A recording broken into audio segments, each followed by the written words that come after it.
Shalom, selamat malam untuk kita semua. Tentunya kita mengucap syukur kepada Tuhan untuk waktu yang begitu indah.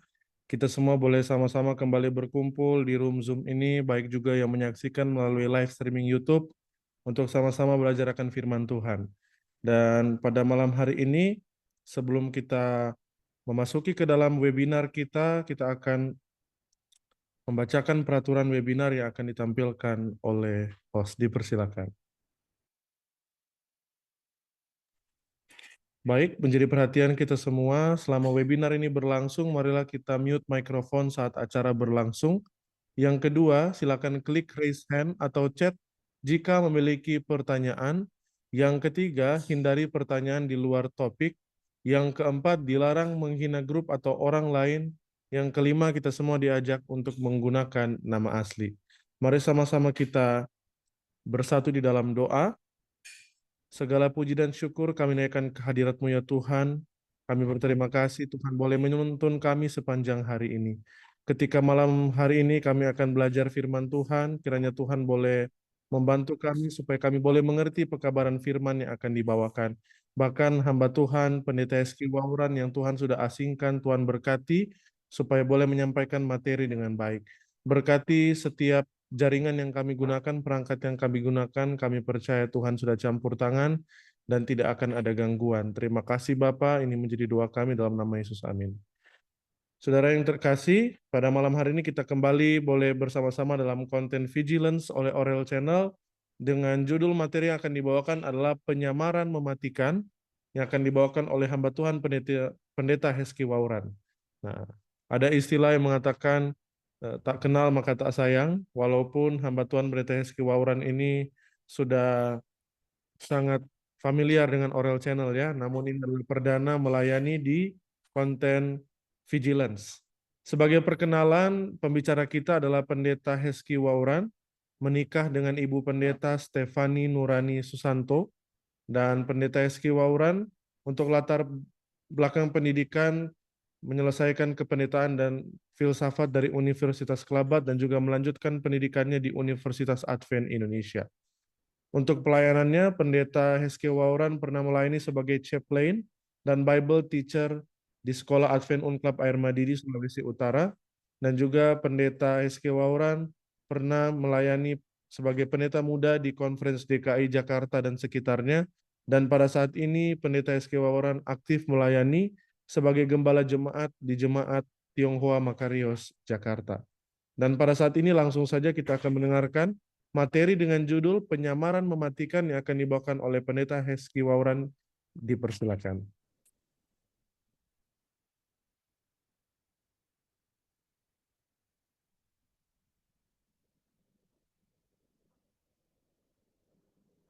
Baik, selamat malam bagi kita semua. Apakah suara saya terdengar ya? Selamat malam. Malam. Puji Tuhan. Terdengar Pendeta. Bersyukurlah kepada Tuhan sebab Ia baik, bahwasanya untuk selama-lamanya kasih setianya. Kita punya banyak sekali alasan untuk berterima kasih kepada Tuhan. Kita punya banyak sekali bukti yang boleh menjadi pendorong bagi kita untuk berterima kasih dan bersyukur kepada Tuhan. Fakta, saudara-saudara, kita semua berkumpul malam ini itu adalah satu keistimewaan, satu berkat bagi saya secara pribadi dan juga saudara-saudara yang hadir secara online pada webinar pada saat ini. Terima kasih Orel Channel, dalam hal ini Pak Robert, orang tua kami yang telah mengkondisikan semua ini terjadi. Ini adalah bagian pertama ini adalah pertama kali bagi kami mengambil bahagian untuk memberikan pelajaran firman Tuhan di konten Vigilance. Kami biasa dengan Orel Channel juga pada program Bisik Doa waktu pagi. Jadi pada malam hari ini, saya secara pribadi bersyukur oleh karena kesempatan yang boleh menjadi bahagian saya pada malam hari ini. Baik, sebelum saya melanjutkan untuk pemaparan firman Tuhan pada malam hari ini, saya mau informasikan bahwa pendekatan yang akan saya gunakan adalah pendekatan berdasarkan ada tertulis. Bagi saya secara pribadi, ada tertulis itu adalah apa yang menjadi dasar iman saya, yaitu firman Tuhan, Alkitab, demikian juga dengan kebenaran firman Tuhan ada tertulis di dalam terang kecil ataupun terang roh nubuat. Terima kasih adik pendeta muda, rekan pelayan juga Gregory, pendeta muda Gregory untuk perkenalan yang begitu baik. Terima kasih. Biarlah pelayanan malam hari ini boleh menjadi berkat. Baik, saudara-saudara, mari kita berdoa untuk memulai perenungan pelajaran firman Tuhan malam hari ini. Bapa kami yang ada di surga, hati kami terbuka malam hari ini dan mau menjadi lahan ataupun tempat yang subur manakala kuasa Allah Roh menuntun dan menyiapkan semuanya itu untuk ditaburi benih ataupun disirami dengan air kehidupan supaya itu bertumbuh. Bantulah hamba-Mu Tuhan di tengah-tengah ketidaksempurnaan ini untuk menyampaikan kebenaran firman Tuhan, untuk memberikan informasi dan memberikan pernyataan iman dan panggilan kepada kami semua. Kiranya ini boleh menjadi berkat. Hamba tidak dapat melihat saudara-saudara yang ada di sini Tuhan, namun Allah Roh menuntun hamba-Mu untuk merasakan atmosfer surga yang ada pada malam ini. Berfirmanlah ya Tuhan, di dalam nama Yesus kami berdoa. Amin. Pada tahun 1961, ada buku judulnya The Great Impostor. Impostor ya, ada yang tulisan E bagian akhir dan ada yang tulisan O. Kalau ini O, Impostor, ataupun The Great, penyamaran yang luar biasa. Buku itu kemudian diadaptasi menjadi film dengan judul yang sama, The Great Impostor. Buku dan kemudian menjadi film ini adalah satu kisah nyata, ya, disadur dari kisah nyata dari seorang yang bernama Ferdinand Waldo de Mara Jr.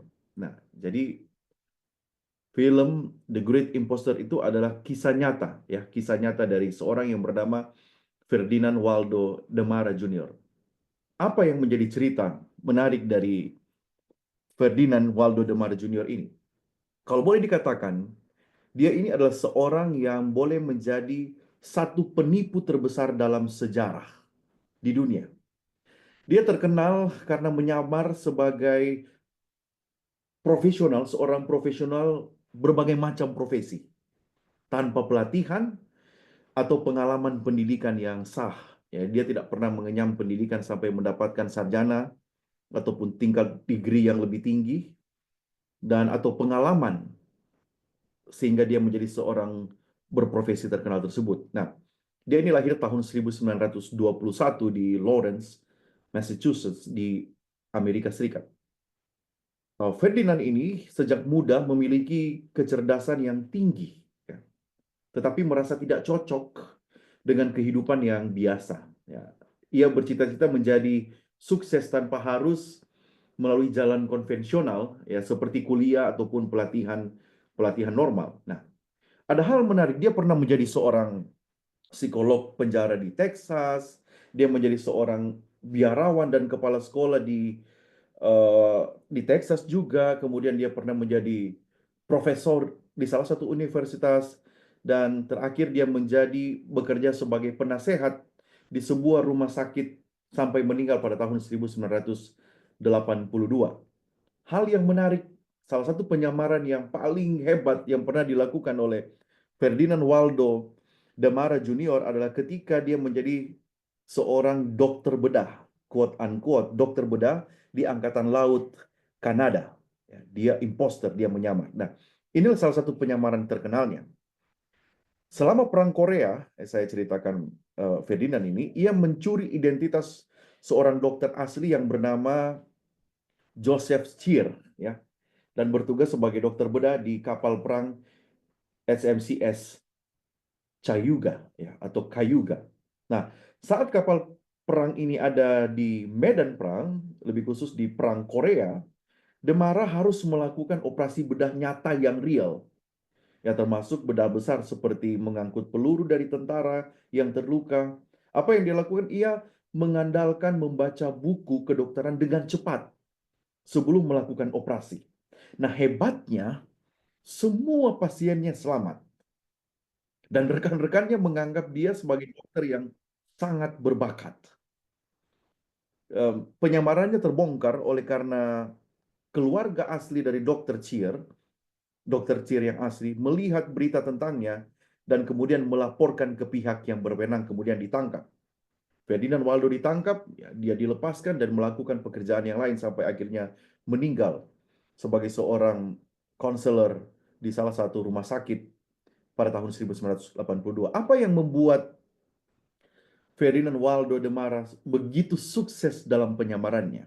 Dilaporkan 3 hal ini yang menjadi kunci sukses dari Ferdinand Waldo de Mara. Pertama, kecerdasan luar biasa.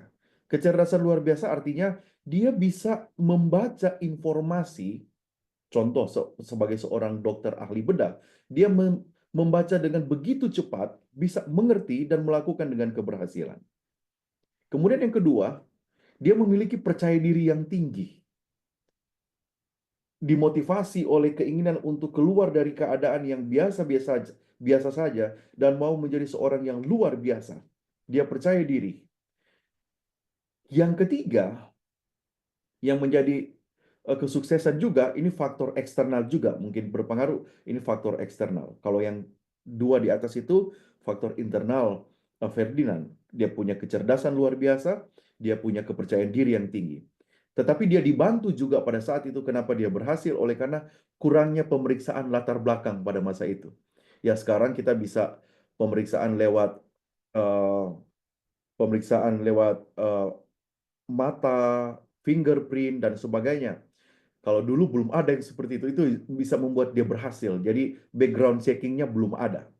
Nah itulah yang membuat cerita ini agak menarik bagi saya secara pribadi. Dan rupa-rupanya penyamaran yang luar biasa ini, dan boleh dikategorikan berhasil, menipu ribuan orang. Sudah pernah juga terjadi. Jauh sebelum Ferdinand Waldo de Mara Jr. hidup. Itu terjadi di dalam Alkitab. Kita bisa lihat faktanya di dalam Alkitab. Penyamaran yang luar biasa yang terjadi di dunia dikategorikan modern oleh Ferdinand Waldo de Mara Jr. itu juga sudah terjadi di dunia purba sebelum dunia modern kita sekarang ini. Itu ada di dalam Alkitab. Mari kita buka bersama-sama. Firman Tuhan di dalam 2 Korintus pasal 11. 2 Korintus pasal 11. Ayatnya yang ke-13 sampai ayatnya yang ke-15. 2 Korintus pasal 13. Ayat 2 Korintus pasal 11, ayatnya yang ke-13 sampai ayatnya yang ke-15. Apakah pendeta muda Gregory available untuk membaca firman Tuhan ini? 2 Korintus 11 ayat 13 sampai ayat yang ke-15, sebab orang-orang itu adalah rasul-rasul palsu, pekerja-pekerja curang yang menyamar sebagai rasul-rasul Kristus. Hal itu tidak usah mengherankan, sebab iblis pun menyamar sebagai malaikat terang. Jadi bukanlah suatu hal yang ganjil jika pelayan-pelayannya menyamar sebagai pelayan-pelayan kebenaran, kesudahan mereka akan setimpal dengan perbuatan mereka. Terima kasih, pendeta. Ini adalah keterangan yang disampaikan oleh Rasul Paulus di menjelang akhir nasihatnya kepada jemaat di Korintus. Itu ada 2 pasal selanjutnya, pasal 12 dan pasal 13 dari suratnya yang kedua kepada jemaat di Korintus. Dia katakan bahwa mengenai orang-orang yang melakukan penipuan, dia bilang tidak usah menjadi hal yang heran. Karena iblis pun menyamar sebagai malaikat terang. Jadi kalaupun ada rasul-rasul palsu, pekerja-pekerja curang yang hidup di zaman jemaat Korintus pada saat itu, yang menyamar sebagai rasul-rasul Kristus, tidak usah heran katanya. Itu bukan hal yang ganjil jika pelayan-pelayannya menyamar sebagai pelayan-pelayan kebenaran. Ketika membaca ayat ini menjadi informasi dan nasihat bagi kami para pelayan Tuhan. Apakah benar saya ini adalah seorang pelayan Kristus, seorang rasul Kristus? Apakah saya ini bukan seorang rasul palsu, pekerja curang yang hanya menyamar sebagai rasul Kristus? Kalau Kalau ada yang seperti itu, Rasul Paulus menasihatkan, nggak usah heran. Iblis pun menyamar sebagai malaikat terang. Jadi jauh sebelum Ferdinand Waldo Demara, itu sudah ada, saudara-saudara. Rasul Paulus sudah katakan, di jemaat Korintus ada. Iblis pun melakukan hal tersebut sebelumnya. Coba lihat hasil dari penyamaran iblis. Hasil dari penyamaran iblis. Wahyu pasal 12 ayat 4, Pendeta Gregory kembali boleh baca yang ada di layar. Wahyu 12 ayat 4, dan ekornya menyeret sepertiga dari bintang-bintang di langit dan melemparkannya ke atas bumi.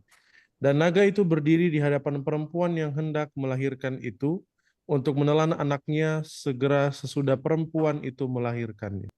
Baik, terima kasih. Ini informasi tentang naga dan perempuan yang diceritakan di bagian-bagian pasal yang luar biasa di dalam kitab Wahyu. Mau menceritakan bahwa hasil dari penyamaran ataupun hal yang tidak baik yang dilakukan iblis atau setan adalah sepertiga dari bintang-bintang di langit korban.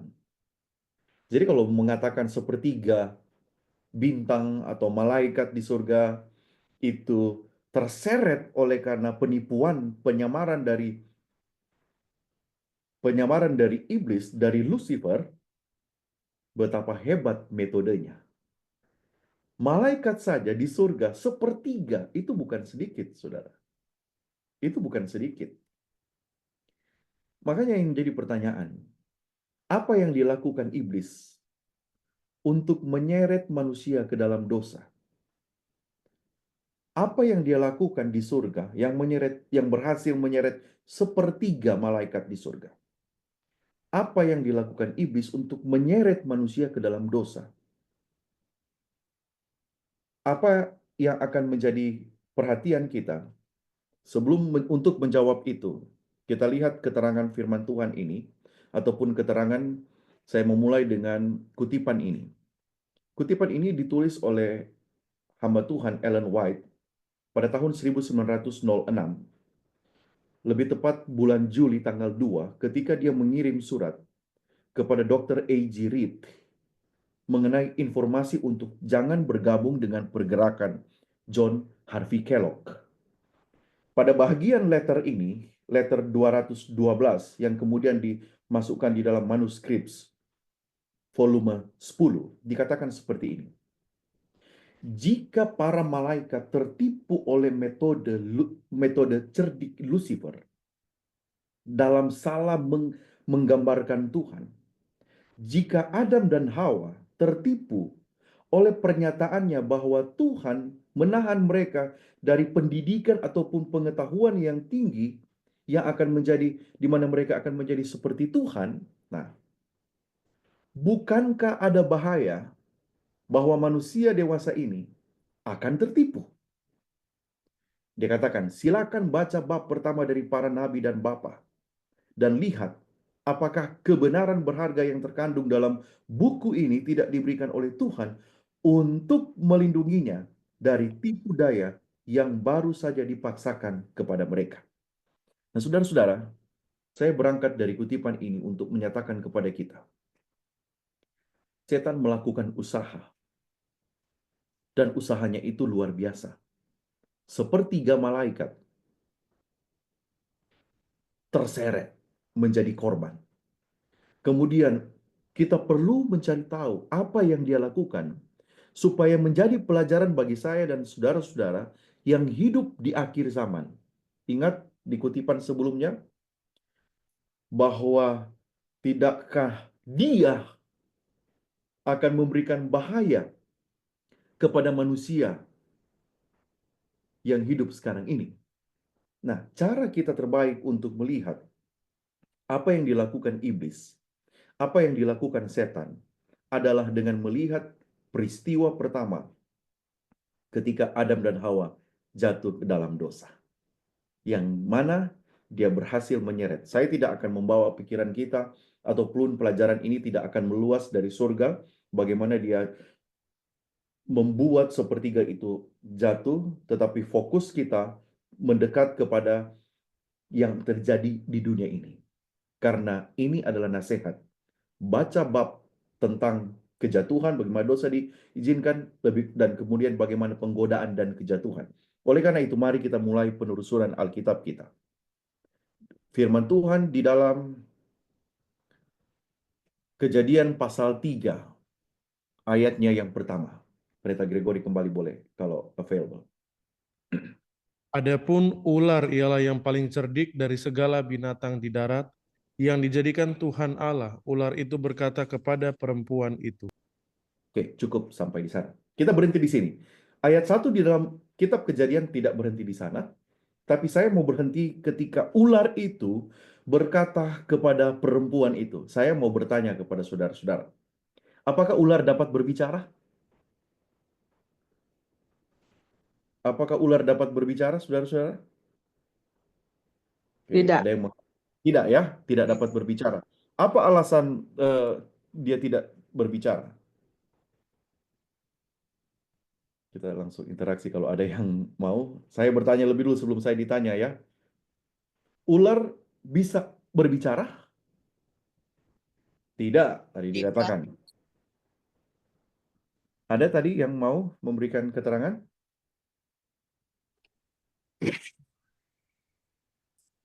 Dia Alkitab. berbicara karena mau menipu. Oke. Terima kasih, Ibu Duma ya mungkin. Alkitab tidak memberikan jejak bahwa ular diciptakan untuk berbicara. Alkitab di dalam Kejadian pasal 1 dan pasal 2 tidak menceritakan ataupun tidak memberikan keterangan bahwa ada binatang, ada hewan yang diciptakan berbicara. Dan kita ketahui bahwa ular itu memang makhluk yang indah. Kita hanya diberikan informasi seperti ini, saudara, tentang ular. Kejadian pasal 3 ayat 1. Setan mengambil bentuk seekor ular dan memasuki Eden. Ular itu adalah makhluk yang cantik, bersayap, dan saat terbang di udara penampilannya cemerlang, menyerupai emas yang dipoles. Ia tidak berjalan di atas tanah, tetapi berpindah dari satu tempat ke tempat lain di udara. Apa artinya ketika dia berpindah dari satu tempat ke tempat yang lain, bukan di atas tanah? Mungkin dia bisa jadi dia bersayap, dia terbang dan memakan buah seperti manusia. Dari keterangan di dalam Spirit of Prophecy, volume 1, halaman 34, alinea kedua, di sini diceritakan ular itu vegetarian, lebih khusus dia makan buah saja. Ini dalam keterangan. Ini hanya tambahan sedikit. Setan memasuki ular itu dan mengambil tempatnya di pohon pengetahuan dan mulai memakan buah itu dengan santai. Oke, kita maju kepada kutipan selanjutnya. Saya kutip semuanya ya. Hawa pada awalnya tanpa sadar menatap dengan rasa ingin tahu dan kekaguman yang bercampur aduk pada makhluk yang menarik ini, yang memakan buah dari pohon terlarang dengan bebas. Dia tercengang. Hawa tercengang di dalam peristiwa itu. Jadi di sini, dari kutipan ini kita bisa dapati bahwa tidak ada keterangan bahwa ular itu dapat berbicara. Sekarang coba kita lihat, kita gunakan pendekatan untuk melihat pandangan tradisional Kristen. Pandangan-pandangan Kristen tradisional, yaitu para pendiri-pendiri aliran-aliran gereja. Saya ambil dua misalnya. Ketika John Calvin memberikan komentar terhadap Kejadian pasal 3 ayat 1, komentari on Genesis, dia bilang seperti ini. Ada kemungkinan bahwa setan memilih ular sebagai alat yang paling tepat untuk melaksanakan tujuannya, karena ia tahu bahwa ular adalah makhluk yang memiliki kecerdasan yang luar biasa, superior ingenuity. Jadi kecerdasan yang luar biasa. Ya, dia tidak merinci bahwa ular itu dapat berbicara. Kemudian tokoh yang lain, Martin Luther, di dalam Lectures on Genesis, dia katakan iblis atau setan ini diizinkan merasuki binatang besar, sebagaimana ia kemudian merasuki manusia. Jadi mereka secara serentak mengatakan, tidak dengan jelas mengatakan bahwa ular itu dapat berbicara. Ya, tidak ada. Pandangan tradisional Kristen mengatakan ular itu tidak berbicara. Dia itu hanya menarik, dia itu hanya menarik karena memiliki kecerdasan yang luar biasa, sehingga digunakan oleh setan. Dari sini, saudara-saudara, kita bisa mengambil garis bahwa hal-hal yang menarik itu, ini ide yang saya mau katakan, seringkali digunakan setan menyamar untuk menipu manusia. Hal-hal yang menarik, ingat, dia pilih yang paling menarik. Dia pilih yang paling menarik sampai terjadi penipuan. Oke, kita lanjut. Di dalam Great Controversy 523 dikatakan seperti ini. Adalah kebijakannya, ya. It is his policy untuk menyembunyikan dirinya dan cara dia bekerja. Setan dalam hal ini. Dia dapat mencapai tujuannya dengan baik dengan mencampur adukkan kebenaran dengan kepalsuan. Setan tidak pernah menampilkan wajah aslinya. Saudara-saudara, saya mau katakan di bagian awal ini, it is his policy. Apa artinya policy? Sudah seperti itu polanya, sudah seperti itu aturannya, sudah seperti itu yang biasa dilakukan oleh setan, bahkan itu menjadi polisinya untuk menyembunyikan dirinya dan cara dia bekerja. Tidak akan pernah dengan jelas kita ketahui, oh itu cara kerjanya setan, oh itu setan. Tidak. Jadi kalau ada anggapan melihat setan dan sebagainya, setan itu polisinya setan itu menyembunyikan dirinya, conceal himself and his work, his manner working. Cara dia bekerja, dirinya selalu dia sembunyikan. Itulah sebabnya maka renungan ataupun pelajaran malam ini judulnya penyamaran mematikan. Menyamar tetapi mematikan. Hari ini pengajaran-pengajaran palsu, kesenangan dunia, bahkan pergerakan rohani yang kelihatan sangat menarik. Namun itu bisa saja secara halus menuntun manusia menjauh dari kebenaran. Sama seperti perkataan ular yang menuntun Hawa menjauh dari perintah Tuhan. Jadi, secara kesimpulan sederhana sampai saat ini, setan menggunakan media ataupun cara yang menarik. Setan tidak pernah menampilkan wajah aslinya. Setan tidak pernah menampilkan, mewujud nyatakan cara dia bekerja. Tidak pernah sama sekali. Setan selalu, ingat, it is his policy. Itulah kebijakannya. Itulah yang sudah menjadi polisinya. Sudah menjadi aturannya. Sudah menjadi garis yang harus dilakukan oleh setan, yaitu menyembunyikan dirinya dan cara dia bekerja. Saudara-saudara, makanya tidak akan pernah kelihatan dengan jelas setan dan cara dia bekerja. Makanya dia menggunakan media ataupun cara yang menarik pada kesimpulan bagian awal ini. Dengan kata lain, itulah yang disebut dengan deadly impostor. Penyamaran mematikan. Dan setan ketika dia menyamar, saudara, penyamarannya itu adalah penyamaran yang mematikan. Kita lihat, penyamaran mematikan ini, di mana dia menggunakan medium yang menarik, dalam hal ini ular, yang paling cemerlang, paling hebat, paling indah. Kalau ada gambaran binatang yang paling bagus, mungkin tidak akan lebih dari ular. Serpent ini, itu yang dia gunakan untuk attract Hawa dan akhirnya menuntun kepada hal yang mematikan. Nah, deadly imposter ini, penyamaran yang mematikan ini, menuntun kepada deadly conversation atau percakapan yang mematikan. Oke, ingat, Hawa pun tidak bisa memastikan bahwa itu adalah setan. Karena ular menyamar.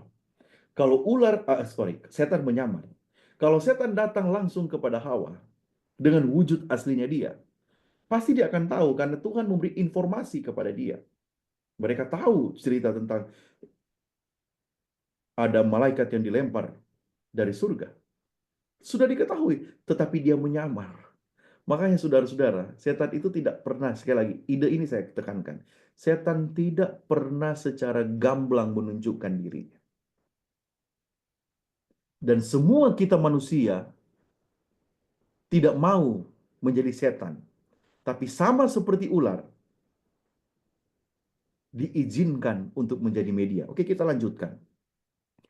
Deadly imposter ataupun penyamaran mematikan menuntun kepada percakapan yang mematikan. Oke, kita lanjut. Kejadian pasal 3 ayat 1. Bagian B sekarang. Silakan, Pastor Gregory. Tentulah Allah berfirman, semua pohon dalam taman ini jangan kamu makan buahnya, bukan?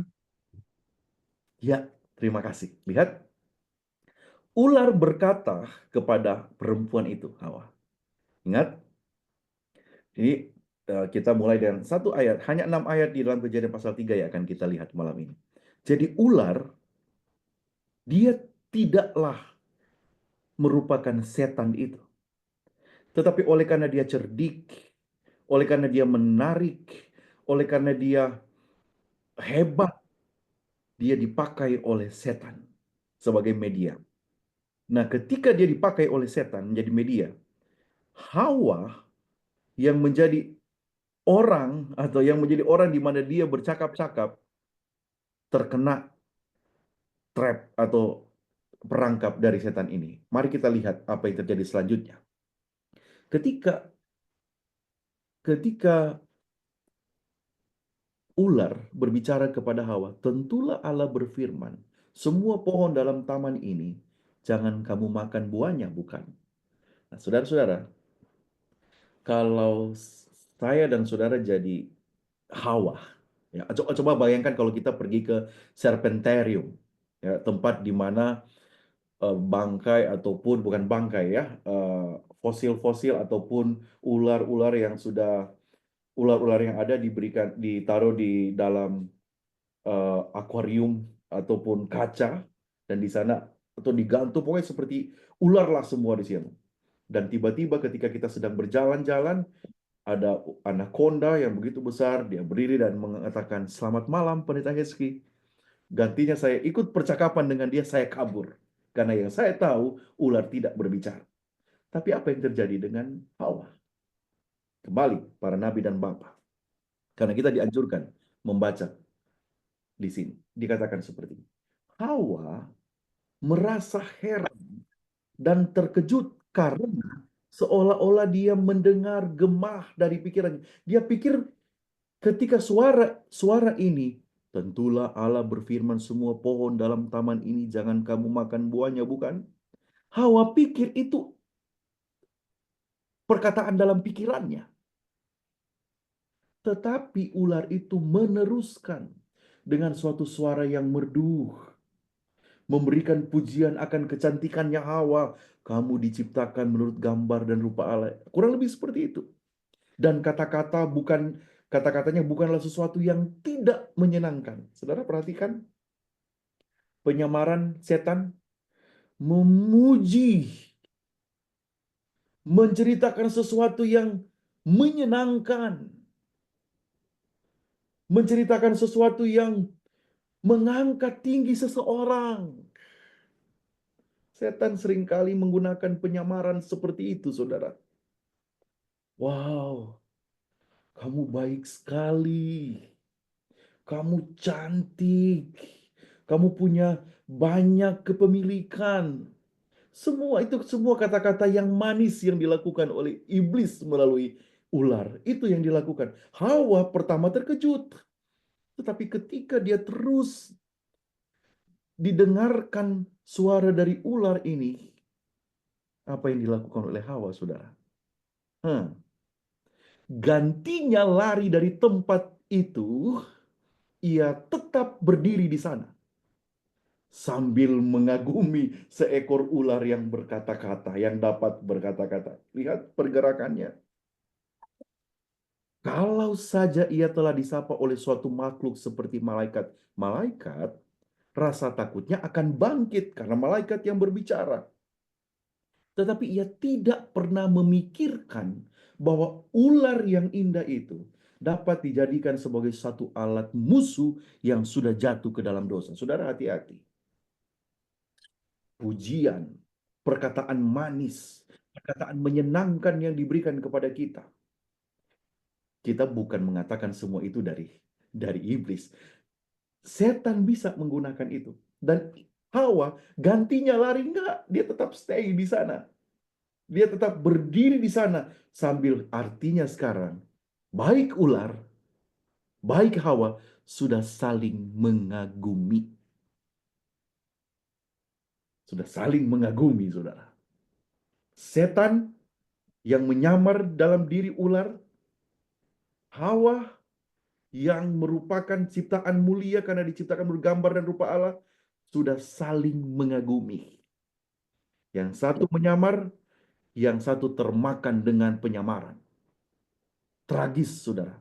Makanya saya berikan judul ini, penyamaran mematikan. Lebih lanjut, pada waktu ia menyadari bahwa ia sendirian, ia merasakan adanya bahaya. Nah, ini dia. Tetapi sambil mengusir rasa takutnya itu, ia merasa bahwa ia mempunyai akal budi dan kekuatan yang cukup untuk mengetahui serta menolak yang jahat. Oh, rupa-rupanya, saudara, kalau baca chapter ini, dia sebenarnya bersama-sama dengan Adam. Kalau dia bersama-sama dengan Adam, kemungkinan besar untuk bisa mengalahkan godaan ada. Lebih besar. Bukan tidak mungkin tidak ada godaan dan tidak jatuh. Bisa. Tetapi kalau berdua, makanya berdua lebih baik. Itu dikatakan. Tapi dia sudah dinasihati oleh malaikat, dia tetap memilih jalan sendiri. Saat melakukan pekerjaannya mengawas taman itu, dalam kesendiriannya, dia merasa, saya punya akal. Saya bijak. Saya tahu. Inilah yang dilakukan oleh Hawa. Dan akhirnya dia terjerembab di dalam deadly conversation itu. Kita hati-hati, sama dengan tadi ya, Ferdinand Waldo Demera Junior. Dia punya kepercayaan diri yang tinggi. Hawa dalam hal kita sudah lihat ular tadi ya. Sudah melihat setan yang menggunakan ular yang media yang begitu menarik. Sekarang kita lihat Hawa. Hawa terjerembab di dalam penawaran kecantikan dunia pada saat itu. Hal yang boleh dibilang miracles yang counterfeit miracles. Mujizat-mujizat palsu dalam hal ini. Itu mujizat palsu yang digunakan oleh setan. Dia termakan di situ. Kenapa dia bisa termakan? Karena dia merasa, saya bisa. Walaupun saya sendiri, saya mampu membedakan dan menolak yang jahat. Kenapa? Saya punya akal. Hati-hati dengan semua orang. Kita semua setiap malam mungkin belajar Alkitab. Kita merasa diri kita mampu. Hati-hati, saya katakan tadi, penyamaran setan itu mematikan saudara. Saudara menganggap saudara mampu, punya akal, punya kebijaksanaan, tahu, bisa menolak yang jahat, belum tentu. Karena iblis atau setan itu lebih jahat. Dia tahu melakukan yang jahat. Penyamarannya sangat menakutkan, saudara. Kepercayaan diri yang tinggi. Akhirnya terus. Gantinya Hawa lari kabur dari sana. Dia ladenin si jahat itu. Iblis yang sudah memakai ular. Ini yang dikatakan. Kejadian pasal 3 ayat 2 dan 3. Pendeta Gregory. Lalu saut perempuan itu kepada ular itu, buah pohon-pohonan dalam taman ini boleh kami makan. Tetapi tentang buah pohon yang ada di tengah-tengah taman, Allah berfirman, jangan kamu makan ataupun raba buah itu, nanti kamu mati. Terima kasih. Saudara, Hawa terpesona dengan pemandangan yang menarik itu. Dan tadi di ayat 1 sudah dikatakan, iblis katakan, tentulah Tuhan mengatakan bahwa semua pohon dalam taman ini jangan kamu makan. Kalau kita pergi ke Kejadian pasal 2 ayat 16-17, tidak begitu Tuhan katakan. Semua taman yang ada, semua pohon dalam taman ini boleh kamu makan buahnya, kecuali tentang buah pohon pengetahuan yang baik dan yang jahat. Jangan kamu makan buahnya. Jelas, firman Tuhan itu simple, sederhana. Sederhana firman Tuhan itu. Perintah itu kepada manusia pertama, nenek moyang kita. Tetapi ular, dia merubah. Semua pohon dalam taman ini jangan kamu makan buahnya, bukan? Dari situ saja sudah kelihatan kekeliruan. Tetapi Hawa, oleh karena sudah terpesona dengan kecantikan, terpesona dengan pemandangan yang menarik itu, dia ladenin. Dan dia katakan, tentulah Allah berfirman, buah pohon-pohonan dalam taman ini boleh kami makan buahnya. Tetapi tentang pohon yang ada di tengah-tengah taman, Allah berfirman, jangan kamu makan ataupun raba buah itu. Nanti kamu mati. Ayat 4, ayat yang kelima. Pendeta Gregory. Ayat 4, ayat 5. Ya, sorry, saya pindahkan slide-nya. Tetapi ular itu berkata kepada perempuan itu, sekali-kali kamu tidak akan mati. Tetapi Allah mengetahuinya bahwa pada waktu kamu memakannya, matamu akan terbuka. Dan kamu akan menjadi seperti Allah, tahu tentang yang baik dan yang jahat. Wow, tawaran yang luar biasa yang diberikan oleh iblis dalam hal lewat ular kepada Hawa. Kamu nggak mau mati. Saya mau gambarkan, saya mau gambarkan diskusi itu, percakapan itu. Ketika ular mengatakan ini di dalam keterangan para nabi, dikatakan seperti ini. Sambil memakan, kita bisa gambarkan ya. Sambil memakan, kita bisa mengimajinasikan peristiwa itu. Sambil memakan buah pohon itu, dia makan, dia katakan, enggak. Sekali-kali kamu tidak akan mati, ya. Allah tahu bahwa kamu kalau saat makan, matamu terbuka dan kamu jadi seperti Allah. Sementara dia makan, dia tidak mati. Hawa terus memperhatikan pemandangan itu. Nah, sambil memakan buah pohon itu, ia mengatakan bahwa mereka akan tiba kepada suatu kehidupan yang lebih mulia dan memasuki satu bidang pengetahuan yang lebih luas lagi. Ia sendiri, iblis, lewat ular itu, memakan buah yang dilarang itu, dan sebagai akibatnya ia telah memperoleh kesanggupan untuk berkata-kata. Wah, di sini kelihatan. Lihat, saya makan buah ini, saya bisa berkata-kata. Saya bisa berbicara. Oh, Hawa terpesona. Hawa melihat ini hal luar biasa. Bahkan sampai dalam pemikirannya, kenapa Tuhan menyembunyikan fakta ini daripada kami? Gitu kan, mulai terlihat. Oh, kenapa? Oh, ternyata begini rupanya ya, kekristenan itu. Gereja itu seperti ini rupanya ya. Tidak seperti, kenapa dilarang. Oh, karena ini enak sekali ini. Luar biasa. Ular itu memetik buah pohon yang dilarang itu. Dan meletakkannya di tangan Hawa. Yang merasa agak ragu-ragu. Masih agak ragu-ragu. Hawa masih agak ragu-ragu dalam percakapan itu. Ayat yang ke-6. Ayat terakhir bagian ini kita lihat hanya 6 ayat ini, hanya 6 ayat pertama dalam Kejadian pasal 3. Silakan pendeta. Perempuan itu melihat bahwa buah pohon itu baik untuk dimakan dan sedap kelihatannya. Lagi pula pohon itu menarik hati karena memberi pengertian, lalu ia mengambil dari buahnya dan dimakannya dan diberikannya juga kepada suaminya yang bersama-sama dengan dia, dan suaminya pun memakannya. Terima kasih. Ayat firman Tuhan yang kita lihat sudah sampai di sini. Kejadian pasal 3 ayat 1 sampai 6. Karena fokus kita di sini. Karena disinilah kedok iblis itu, cara dia bekerja di sini. Saya ulangi. Dia memakai medium yang paling menarik, yang paling eye-catching, yang paling hebat untuk attract people, untuk attract orang, itu akan dia gunakan. hal-hal yang paling mengesankan, mengagumkan, itu akan digunakan oleh iblis. Sama seperti yang dia gunakan di Taman Eden. Nah, Hawa tidak waspada. Dia menganggap dia memiliki akal budi, kebijaksanaan, tahu mana yang jahat, bisa menolak itu, terjerembab di dalam perangkap iblis ini. Dia ladenin, dan akhirnya dia mengambil buah itu. Dia memakan dan memberikan kepada suaminya pun. Kembali keterangan kita dapati sekarang bahwa tanpa perasaan takut, sedikit pun.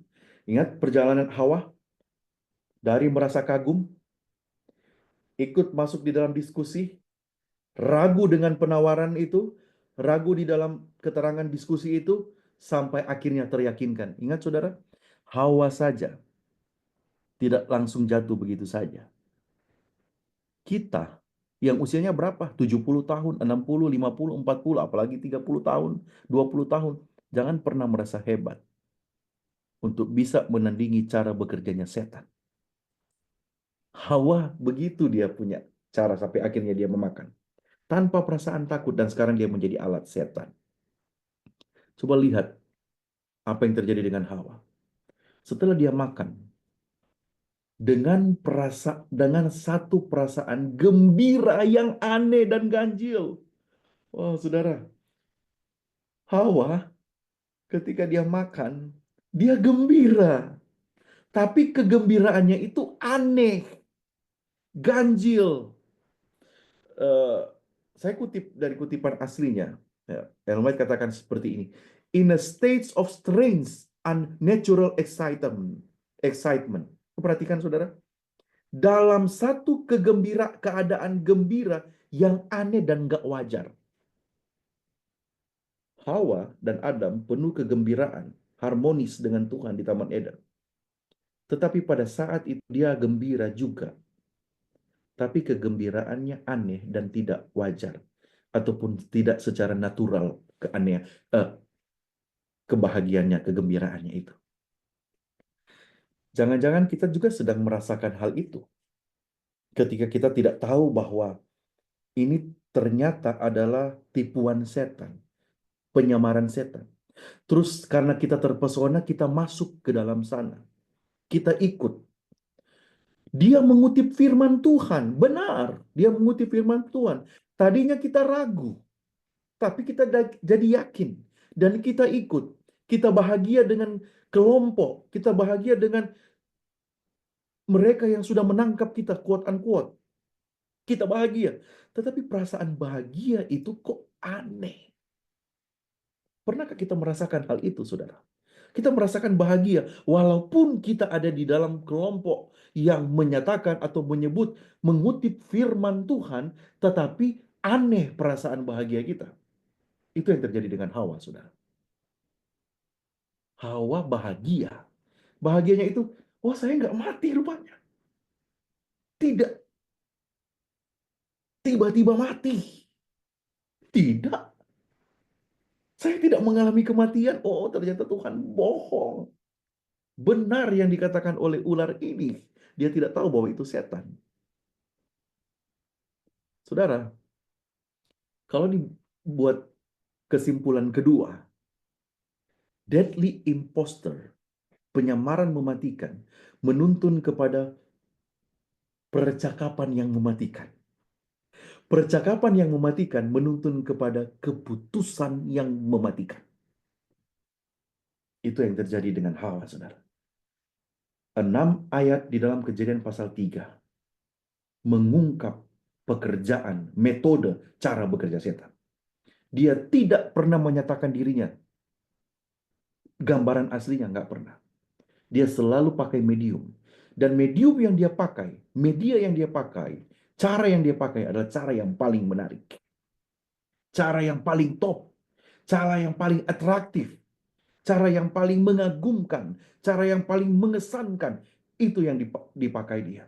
Kalau tidak mengesankan, kalau tidak mengagumkan, kalau tidak menarik, sebaliknya, itu mungkin tidak digunakan. Karena, lihat, maka untuk mengattract orang, Bisa saja dengan kekaguman-kekaguman hal yang luar biasa. Spiritual movement, pergerakan gereja, ataupun penampilan-penampilan yang luar biasa. Sehingga begitu banyak, ratusan, ribuan, puluhan ribu orang berbondong-bondong datang.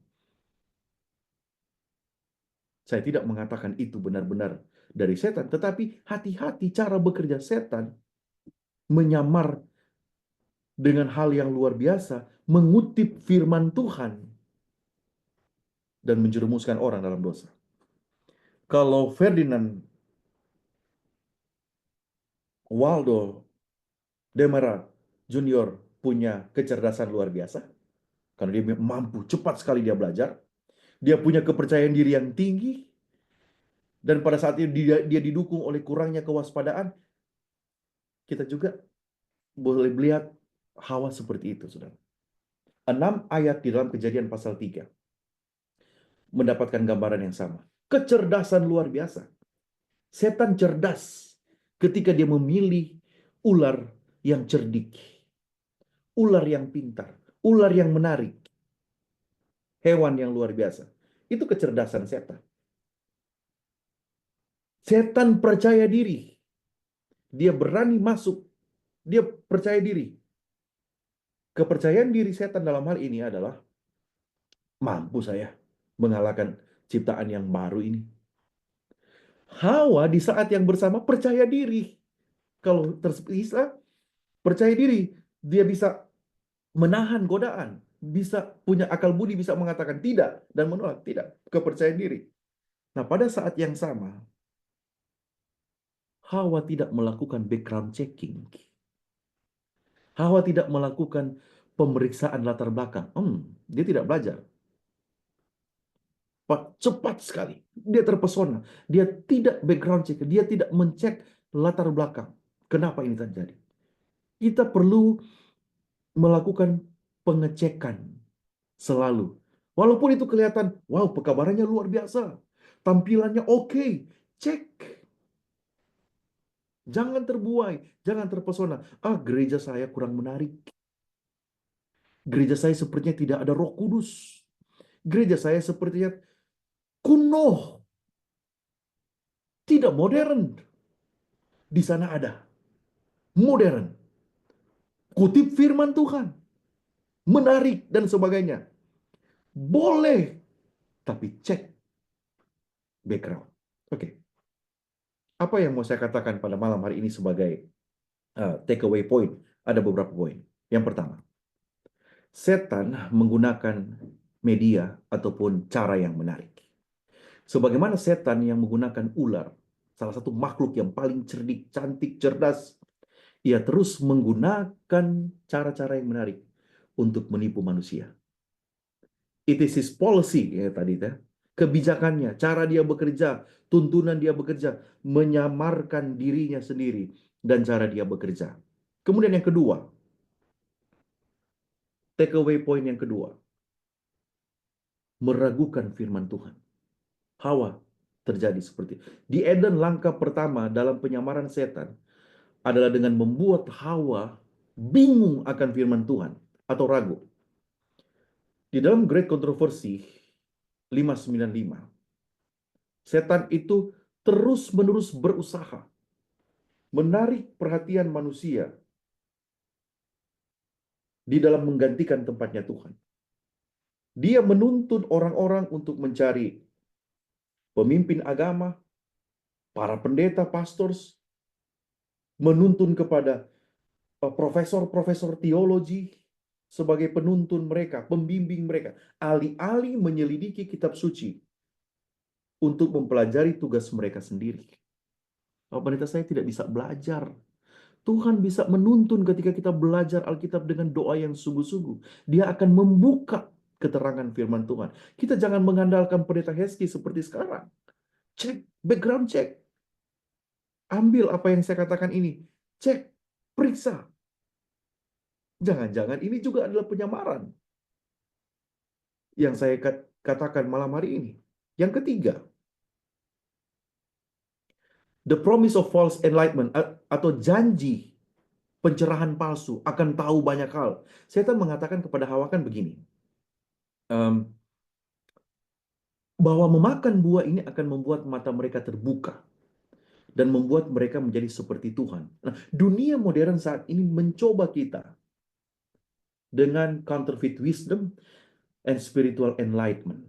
Jadi mencoba kepada kita dengan kebijaksanaan dan terang rohani yang palsu.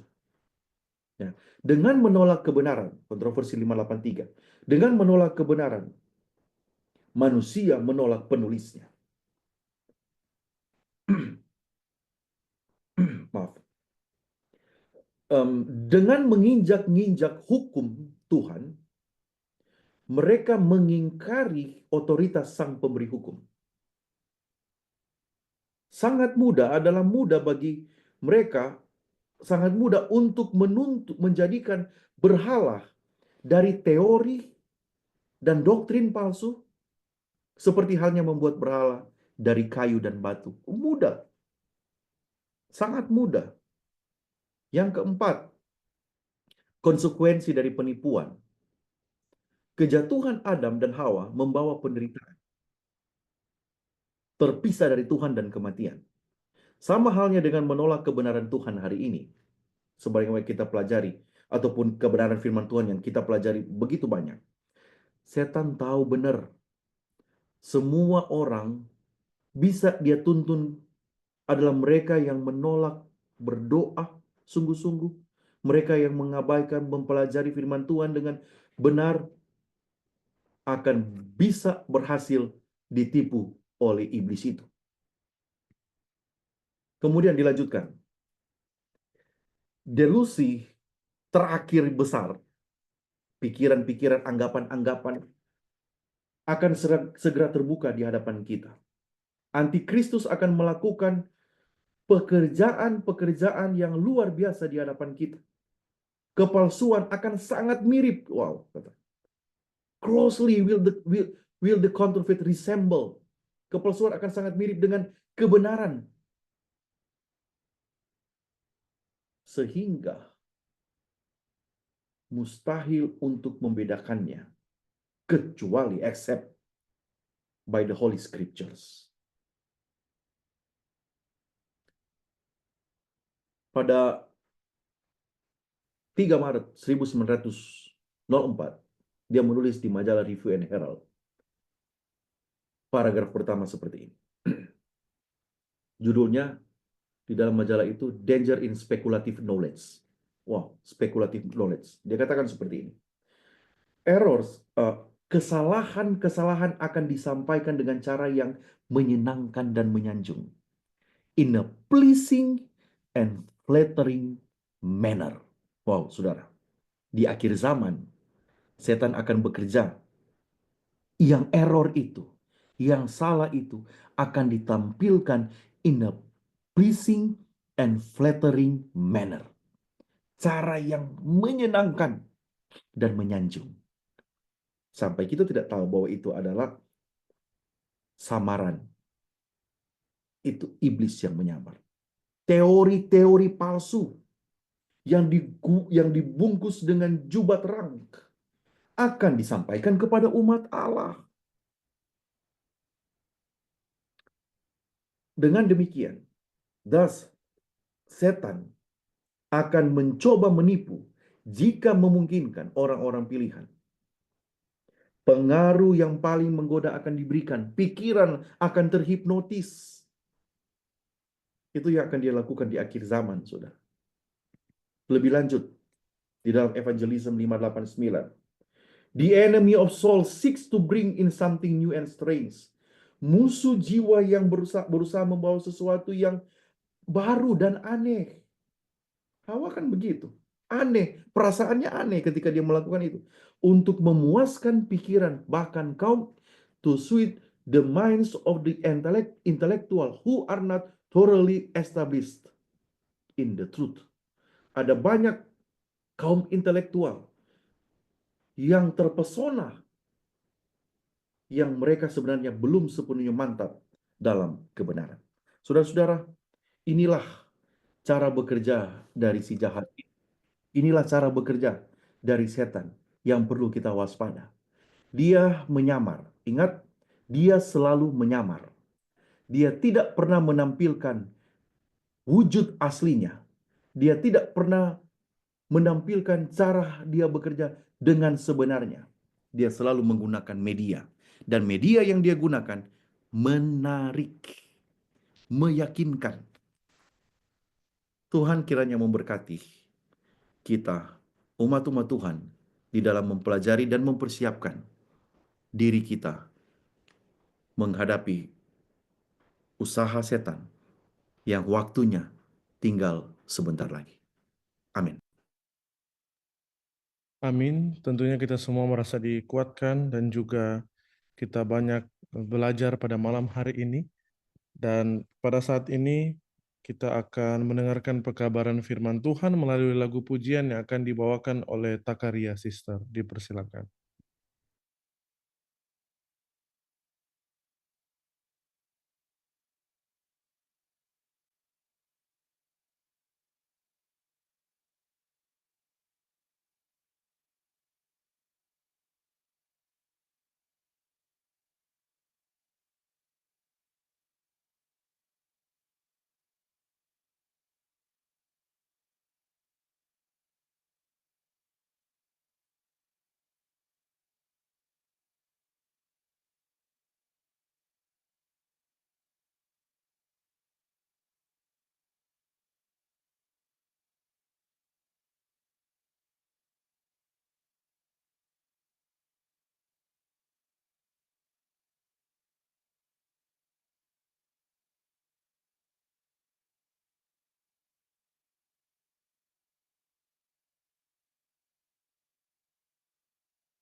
At the door of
Amin. Terima kasih untuk lagu pujian yang begitu indah. Tentunya pada malam hari ini kita semua kembali disegarkan dengan puji-pujian yang sangat indah untuk Tuhan. Dan pada saat ini, sebelum kita masuk ke dalam sesi tanya jawab, dipersilakan sebentar bagi yang ingin bertanya untuk boleh menuliskan pertanyaan di kolom chat atau mungkin boleh raise hand. Namun kita akan mengikuti untuk tampilan poster yang akan ditampilkan oleh host, dipersilakan. Baik, kita semua boleh diundang untuk boleh ikut dalam bisik doa waktu pagi dengan tema keselamatan surgawi yang akan diadakan pada besok subuh pukul 4.15 sampai pukul 5.15 pagi WIB dengan pemimpin doa Pendeta James Hursina dan juga pemimpin lagu Ibu Elizabeth Wuntu Sigarlaki dengan room Zoom yang sama. Berikutnya, kita semua juga diundang untuk boleh ikut dalam konten yang ditawarkan oleh Orel Channel dengan judul The Mystery of Mathematics Unusual yang akan diadakan pada tanggal 6 April ya. Selanjutnya, kita juga terundang untuk boleh ikut di dalam doa subuh WPKT atau Wanita dan Pria Kekasih Tuhan dengan judul Anggana Pendeta Safri Pardede yang akan diadakan pada Sabtu subuh pukul 4.15 sampai selesai. Selanjutnya kita juga terundang untuk boleh ikut di dalam Persatuan Guru-Guru Sekolah Sabat dengan judul pelajaran yang pertama adalah beberapa prinsip dari nubuatan yang akan dipimpin oleh Pendeta Dr. Jonathan Kuntaraf dan juga moderator Ibu Peggy Iskandar Wawor yang akan diadakan pada besok hari pukul 7 malam sampai dengan pukul 8.30 WIB dengan room Zoom yang sama. Baiklah, pada saat ini kita akan masuk ke dalam sesi tanya jawab. Dipersilakan apabila ada yang ingin bertanya boleh raise hand. Ada mungkin juga yang ingin bertanya boleh klik mengetikkan pertanyaan di kolom chat. Apakah ada? Dipersilakan.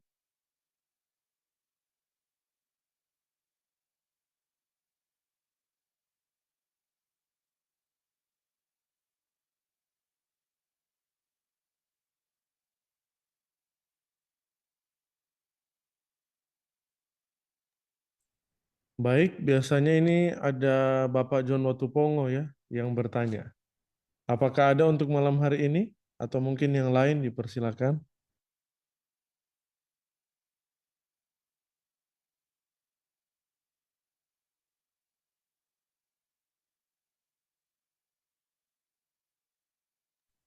Baik, Selamat pendeta. malam.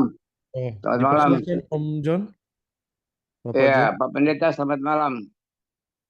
Selamat malam. Pendeta Wauran ya. Selamat malam ya. Selamat malam. Jadi Pak. tadi Pak Pendeta menyinggung masalah-masalah bahwa setan itu dia memakai media ular. Ya. Itu yang pertama itu tadi ya. Nah, jadi sebenarnya kalau kita berbicara media, ya, jadi berarti setan ini kemana saja dia bisa masuk. Ya. Itu kan kira-kiranya begitu. Ya. Nah, kalau pada siapapun dia bisa masuk, ya, berarti orang yang benar-benar dia taat pada Tuhan juga dia bisa digoda oleh ular ini, oleh setan. Jadi tadinya saya pikir setan itu adalah ular. Ya, tapi Pak Pendeta sudah jelaskan tadi bahwa setan itu sebagai ular itu sebagai yang memakai media, setan memakai media ular. Itu maksud saya tuh. Nah, kan kalau kita lihat, kalau saya baca di Ayub juga, setan juga sebenarnya, tapi dia Lucifer ini diperkenalkan Tuhan untuk mencobai Ayub.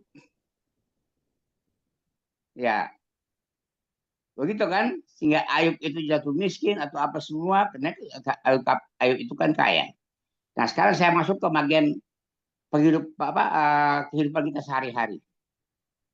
bagaimana Pak Pendeta menjabarkan media-media yang ada saat ini.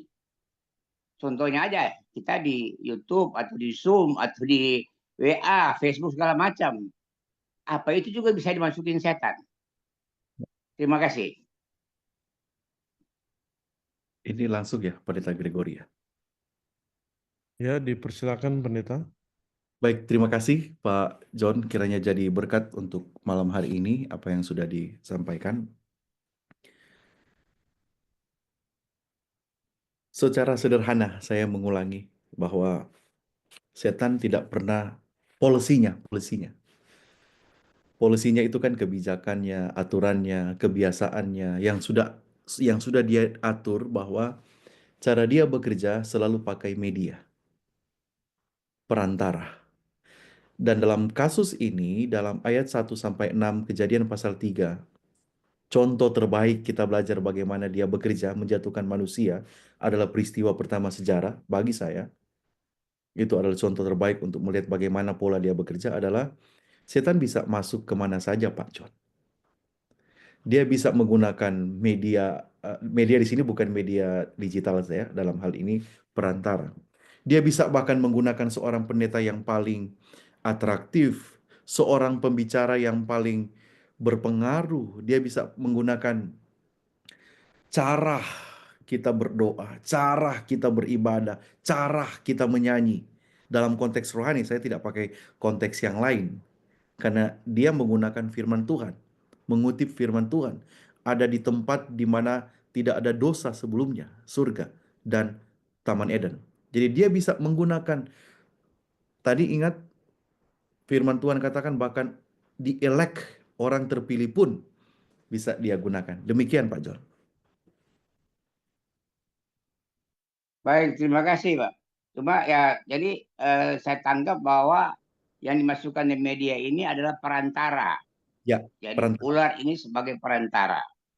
Ya. Nah, pertanyaan saya sebenarnya begini, ini pertanyaan orang bodoh. Kenapa dia pakai ular? Apa karena ular terlalu cantik atau apa? Sedangkan Hawa ini kan cantik ciptaan Tuhan. Kenapa kenapa ya sudahlah begitu kira-kira ya. Apa nggak dipakai nggak pakai yang lain-lain lah gitu ya. Ya, itu pertanyaan dan sekaligus jawaban dari Pak John. Ya, karena kita tidak tahu kenapa dia pakai. Jadi keterangan Alkitab dan Rodowat mengatakan ular itu yang paling menarik, paling. Jadi dalam konteks ini yang saya dapatkan dia menggunakan yang paling menarik. Ingat dia puji Hawa. Hawa juga kagum dengan dia. Jadi ya begitulah yang terjadi, hal-hal yang menarik yang dia gunakan. Saya langsung kepada hal yang biasa kita gunakan sebagai ilustrasi. Gereja kita ini bertumbuh bukan karena atraktif worship. Gereja kita ini bertumbuh bukan karena penampilan-penampilan menarik dari cara kita berdoa, cara kita beribadah, bukan. Gereja kita ini bertumbuh sama seperti halnya ketika Elia di Perjanjian Lama, Yohanes Pembaptis di Perjanjian Baru, dan juga akan ada Elia di akhir zaman. Tidak menarik. Yesus pun, kata Yesaya, semaraknya pun tidak ada. Ya, jadi dia akan menggunakan media atau channel yang menarik. Kita harus berhati-hati. Gereja kita bertumbuh, saya langsung pakai konteks gereja kita. Oleh karena pekabaran. Kita jangan pernah mencoba attract orang dengan penampilan kita di dalam berdoa, beribadah. Bukan. Jadi itu atas dasar firman Tuhan. Terima kasih Pak John. Gereja itu bertumbuh oleh karena pekabaran firman Tuhan. Terima kasih Pak Pendeta. Yang lain dulu lah. Masih ada satu itu saya, tapi yang lain dulu. Baik. Ini Pak menarik John. soalnya buat saya nih. Ya. Terima kasih Pak John yang sudah bertanya dan juga pendeta yang sudah menjawab. Apakah ada lagi yang ingin bertanya? Di sini pendeta ada pertanyaan yang masuk di private ya. Dikatakan seperti ini. Apakah yang menjadi bahaya terbesar bagi umat Tuhan sehubungan dengan penipuan di akhir zaman? Dipersilakan pendeta. Bahaya terbesar. Pak, terima kasih ya Pendeta Gregory. Ini. Alkitab, ingat, Rondu Buat dalam hal ini kutipan Ellen White itu tidak pernah menambahkan sesuatu dalam Alkitab. Dia hanya menyetujui apa yang dikatakan Alkitab tadi. Apa yang dikatakan Alkitab. Nah, yang paling menarik, yang paling hebat yang akan dia gunakan adalah sesuatu yang paling menarik.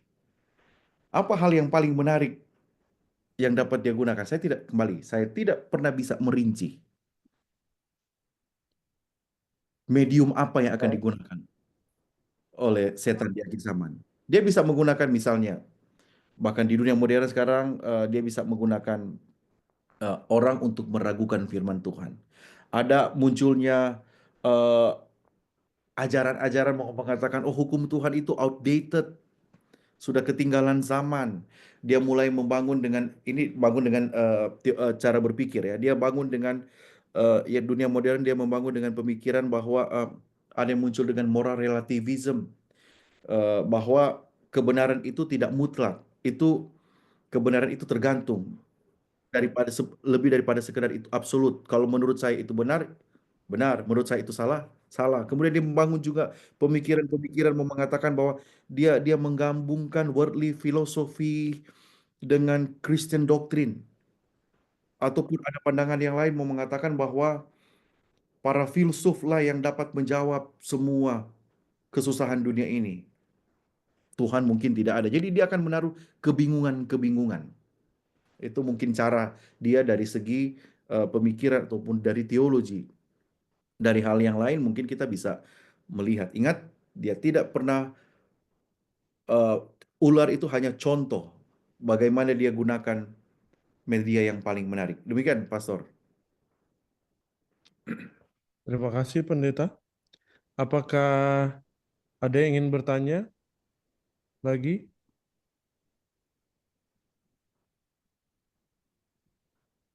Kalau belum ada, saya mau nyambung sedikit, boleh Pak? Boleh Pak, Silakan, Bapak John. Pak Pendeta. Silakan, Pak John. Jadi saya sangat tertarik sekali itu mengenai buku yang ditulis oleh Ferdinand, apa ya tadi ya? Putus-putus tahun. Yang dia bukan seorang dokter, Oh iya. tapi dia bisa menyembuhkan penyakit-penyakit. Itu yang saya dengar. Dan Ya. dia orangnya pintar sekali orangnya itu. Ya.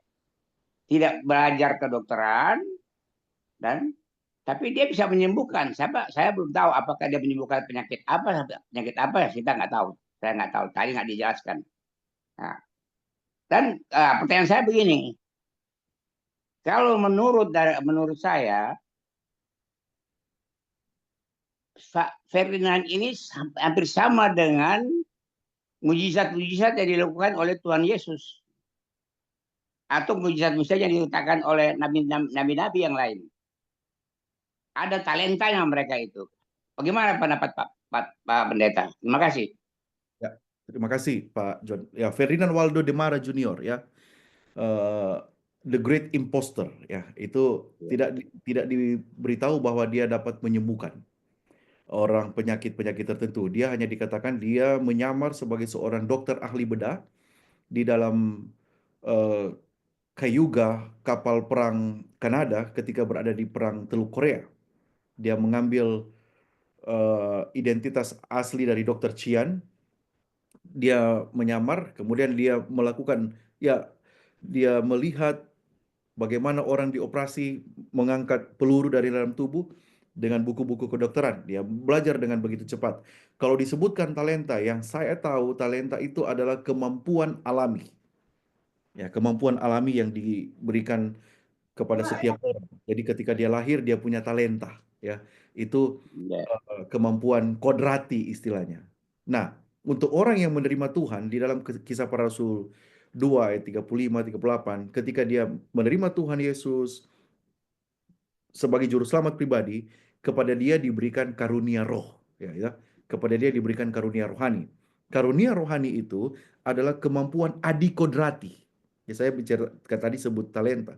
Kalau talenta, kemampuan kodrati, kemampuan alami manusia, dan semua punya talenta. Nah, ketika berbicara karunia rohani itu adalah pemberian adikodrati Ya, bertujuan untuk menguatkan jemaat, Roma pasal 11, demikian juga 1 Korintus pasal 11, pasal 12, itu demikian. Nah, kalau Ferdinand Waldo de Mara itu hanya ilustrasi, cerita, walaupun itu terjadi dalam dunia nyata. Kita tidak bisa langsung menjudge bahwa dia itu digunakan oleh yang jahat atau apa. Kita tahu motivasinya. Dia memang mau menjadi orang yang populer, tapi mau menjadi orang yang hidupnya bukan biasa-biasa saja, Pak John, tapi tidak mau sekolah. Dia tidak mau ambil jalur yang formal, Resmi, cara-cara formal. yang iya, dia tidak mau cara-cara konvensional lewat kuliah, pelatihan formal ya. Dia melakukan impostor atau penyamaran. Ya, demikian Pak John. Terima kasih Pak Pendeta. Tuhan berkati. Tuhan memberkati Pak John. Terima kasih Bapak John yang sudah bertanya dan juga pendeta yang sudah menjawab. Masih diberikan kesempatan bagi yang ingin bertanya. Apakah masih ada? Dipersilakan.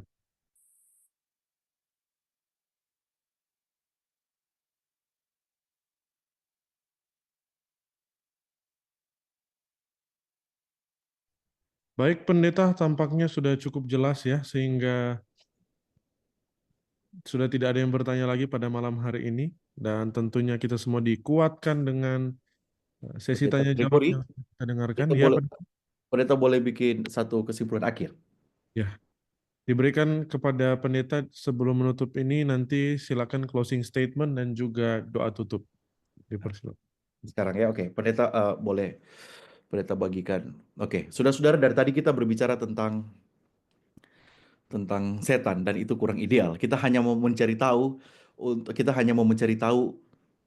bagaimana cara dia bekerja ya. Kita hanya mau mencari tahu bagaimana dia melakukan tipu daya sampai Hawa pun menjadi korban. Nah, saya mau bilang terakhir, konten vigilance ini sudah tepat dengan namanya bagi saya secara pribadi ya. Vigilance itu adalah kewaspadaan. Kita harus hati-hati, kita harus menyiapkan diri. Makanya bagus sekali ketika namanya vigilance. Oleh karena itu saya membuat panggilan kepada kita malam ini. The need for vigilance. Panggilan kebutuhan untuk berhati-hati, bersiap, mawas diri. Kerinduan segala zaman 109 dikatakan seperti ini. Ada orang Kristen yang memikirkan dan membicarakan terlalu banyak tentang kuasa setan. Mereka berpikirkan tentang lawan mereka dan berdoa tentang dia. Mereka bercakap-cakap tentang dia dan ia muncul lebih besar dan lebih besar dalam angan-angan mereka. Kita dari tadi berbicara tentang setan, saudara. Bagaimana dia bekerja. Saya mau menutup dengan lanjutan kutipan ini. Bahwa memang benar setan adalah suatu makhluk yang berkuasa. Pinter, percaya diri sekali. Tetapi syukur kepada Allah, kita mempunyai seorang juru selamat yang paling berkuasa, yang mengusir si jahat dari surga. Setan senang bila kita membesar-besarkan kuasanya. Mengapa tidak mempercakapkan tentang Yesus? Mengapa tidak membesar-besarkan kuasanya dan kasihnya? Cukup kita berbicara tentang dia. Kita tahu cara dia bekerja. Kita tahu kedoknya. Saya mau mengatakan, mari kita ceritakan tentang Yesus. Angkat dia tinggi-tinggi. The man of Calvary. Biarkanlah pikiran kita tinggal ke atas keindahan karakternya. Sampai ketika by beholding, you become changed into the same image. Sampai sambil melihat, kita diubahkan dalam image yang sebenarnya. Yang sama dengan Tuhan. A life of prayer and faith will lead us to speak of His praise and of His power. Mari kita bersama-sama tinggalkan pekerjaan setan itu. Kita sudah tahu kedoknya, kita tahu cara dia bekerja, kita tahu tampangnya, kita angkat tinggi-tinggi juru selamat. Tuhan Yesus memberkati. Dipersilakan pendeta untuk doa. Mari Tutup. kita berdoa. Bapa kami yang di surga, Engkau tidak membiarkan kami yang hidup di dunia ini tanpa terang. Dunia ini penuh dengan kegelapan. Ketika Adam jatuh, kekuasaannya sebagai penguasa diberikan kepada si jahat. Makanya tidak heran ketika dia berani mengatakan kepada anakmu, kalau sanggup dan mau menyembahku, semua yang ada di bumi ini akan diberikan. Wow, beraninya Tuhan. Beraninya dia mengatakan hal itu. Karena dunia ini telah penuh dengan media yang dapat dia gunakan mengattract kami semua. Kami berterima kasih untuk terang ilahi yang Engkau berikan. Informasi yang sangat penting bagi kami. Bahwa dia rupanya bekerja tidak dengan keasliannya. Dia selalu bekerja dengan cara yang disamarkan. Kami tahu sekarang Tuhan, kami harus berhati-hati. Bahkan sesuatu yang paling menarik pun, peribadatan kami, doa kami, kemampuan kami bernyanyi pun, kami tidak mau kami ter-attract kalaupun itu digunakan oleh setan. Bantu kami untuk diberikan kekuatan. Kami mau mengangkat Tuhan tinggi-tinggi. Dan kami mau hidup berdampingan dengan Engkau. Tolong kami Tuhan. Dunia penuh dengan kejahatan. Kami seperti berat mau keluar dari jebakan setan. Tapi kami mohon Engkau tolong kami. Tuntun langkah kami. Pegang tangan kami. Di dalam nama Yesus kami berdoa. Amin. Terima kasih semua untuk